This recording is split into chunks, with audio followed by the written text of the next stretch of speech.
Good morning student, मैं अभी Shravani Kumari semester third EC2 paper Bharat विदेश नीति का एक चैप्टर वैश्वीकरण पर चर्चा करूँगी। जैसा कि मैंने इसके पिछले वीडियो में वैश्वीकरण के अर्थ पर चर्चा की थी, मैंने आप लोगों को एक सिंपल शब्दों में वैश्वीकरण के अर्थ को समझाया था और मुझे आशा है कि वो आप लोगों को समझ आई होगी।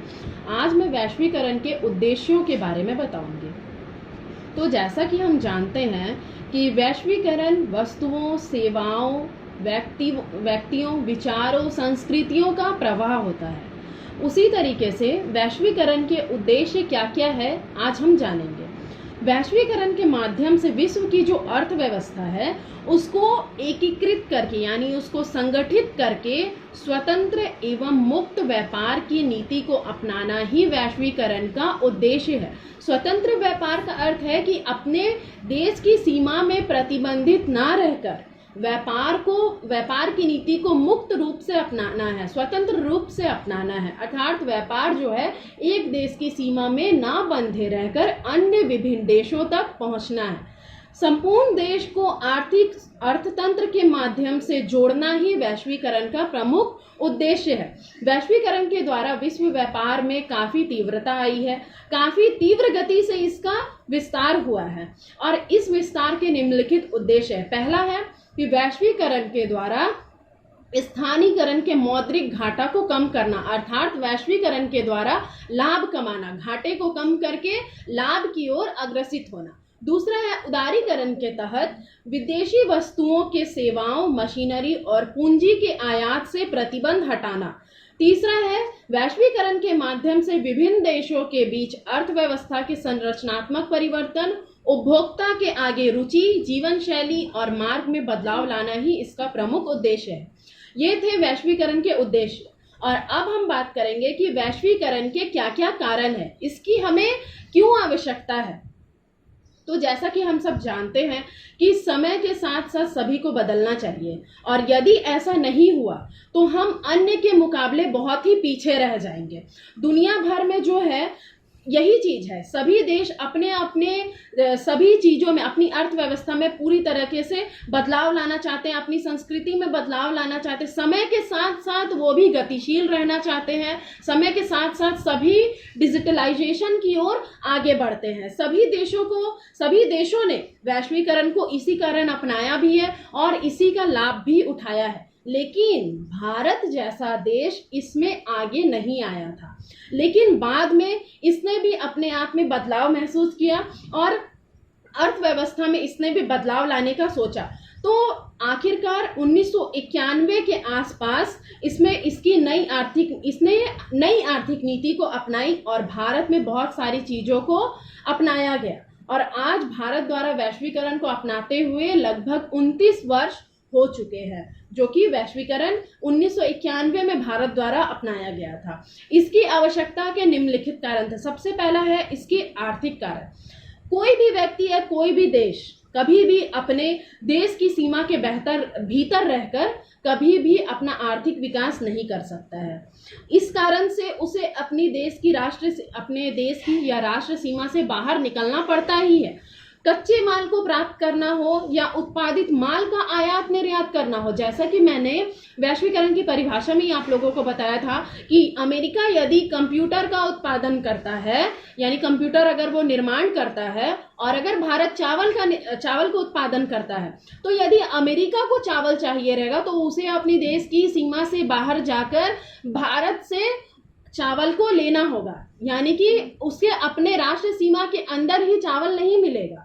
और यदि भारत को कंप्यूटर चाहिए तो वो अमेरिका से कंप्यूटर को लेगा। तो इस कारण से कच्चे माल को प्राप्त करना हो या किसी उत्पादित माल का आयात निर्यात करना हो, जैसा कि अमेरिका द्वारा भारत कंप्यूटर को निर्यात करना और भारत द्वारा चावल को निर्यात करना, यानी कि अमेरिका चावल का आयात करेगा और कंप्यूटर को निर्यात करेगा और भारत जो है वो चावल को निर्यात करेगा और कंप्यूटर का आयात करेगा। तो इस कारण एक राष्ट्र यदि अन्य राष्ट्रों पर आश्रित रहता है, आर्थिक क्षेत्र में इसी निर्भरता को ही वैश्वीकरण का नाम दिया गया है। दूसरा है तकनीकी निर्भरता। उदाहरण के लिए जैसे जापान में सबसे पहले 4G, 5G, 6G जितने भी है सब वहीं लॉन्च होते हैं और उसके बाद भारत तथा अन्य विकासशील राष्ट्रों में वो अपनाया जाता है। तो इस कारण उसके लिए भी अन्य देश जापान पर निर्भर रहते हैं। इसी तरह टेक्निकली रूप से अन्य राष्ट्र भी उस पर निर्भर रहते हैं।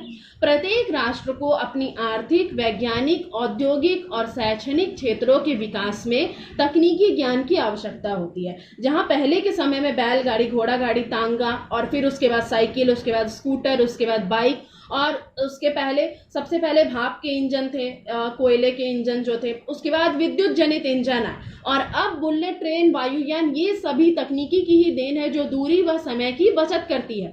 और आज हम कंप्यूटर के एक बटन के द्वारा हम विभिन्न देशों की जानकारी प्राप्त कर सकते हैं, वहाँ की सूचनाएं प्राप्त कर सकते हैं। तो ये सभी तकनीकी निर्भरता ही है। और उसके बाद तीसरा पॉइंट आता है शैक्षणिक उपलब्धियां। वर्तमान में सभी चाहते हैं कि वे अपनी उच्च शिक्षा या बेहतर शिक्षा के लिए विदेशों में जाकर के पढ़ाई करें या वहाँ की शिक्षा ग्रहण करें। बहुत सारे विद्वान भी यही चाहते हैं कि वे विदेशों से वो अपने ज्ञान को हासिल करें। तो इस तरीके से उन्हें विदेशी शिक्षण संस्थानों की सहायता की आवश्यकता होती है और यही प्रवृत्ति ने वैश्वीकरण को जन्म दिया है कि शिक्षा राष्ट्र की सीमाओं में प्रतिबंधित नहीं रह गई है। उसके बाद चौथा पॉइंट आता है रोजगार के अवसर। जैसा कि हम जानते हैं और हम अपने आसपास सुनते भी हैं कि कोई व्यक्ति अमेरिका में काम कर रहा है या कोई ऑस्ट्रेलिया में काम कर रहा है, सऊदी अरब में काम कर रहा है, दुबई में काम कर रहा है। तो वर्तमान में विदेशों में जो बहुराष्ट्रीय कंपनियां हैं वो उच्च तकनीक और प्रतिभावान छात्रों को रोजगार दिलाने में सहायक सिद्ध हुई है। विकासशील राष्ट्रों के प्रतिभावान छात्रों को जितने अपने देश में नौकरी के अवसर नहीं मिलते हैं उतने ही उन्हें विदेशों में अच्छे रोजगार के अवसर मिलते हैं। उन्हें अपनी प्रतिभा का प्रदर्शन करने का वहाँ अच्छा अवसर मिलता है। तो इस कारण से सेवाओं का आदान प्रदान होता है कि फलाना देश के मूल के निवासी दूसरे देशों में जाकर के वहाँ के लोगों के लिए अपनी सेवाओं को प्रदान करते हैं या दूसरे देशों के लिए यहीं पर अपने ही देश में रह करके भी दूसरे देशों के लिए काम करते हैं। तो इस तरीके से रोजगार के अवसर ने भी वैश्वीकरण की प्रवृत्ति को जन्म दिया है। उसके बाद आता है संचार क्रांति। आधुनिक समय में संचार साधनों का जो विकास हुआ है उसमें एक व्यक्ति अपने ही देश में रहकर अब विश्व के अन्य देशों के साथ संपर्क स्थापित कर लेता है। इंटरनेट के द्वारा वह किसी भी देश के कोने की सूचना प्राप्त कर लेता है। इस प्रकार संचार क्रांति ने संपूर्ण विश्व को एक वैश्विक गांव में बदल दिया है। अब दुनिया बहुत ही छोटी जान पड़ती है। अब छठवां पॉइंट आता है परमाणु युद्ध की आशंका। परमाणु अस्त्र शस्त्र के निर्माण ने जहां एक और देश को दूसरे देश से भयभीत कर दिया है, जहां संदेहात्मक सशंकित कर दिया है कि कौन देश कब आक्रमण कर दे, परंतु उन्हीं अस्त्र शस्त्र के संबंध में जो वार्ताएं होती है, जो समझौते होते हैं, उस वार्ताएं और उस समझौते के द्वारा एक देश दूसरे देश के साथ मैत्री भाव भी निर्मित करता है, यानी कि मैत्री भाव भी आती है। उसी वार्ताओं के द्वारा, उसी समझौते के द्वारा विभिन्न देशों के बीच में मित्रता का भाव आता है, विभिन्न देशों के बीच संपर्क स्थापित होता है, तालमेल की भावना आती है, एक देश दूसरे देश के निकट आ जाता है।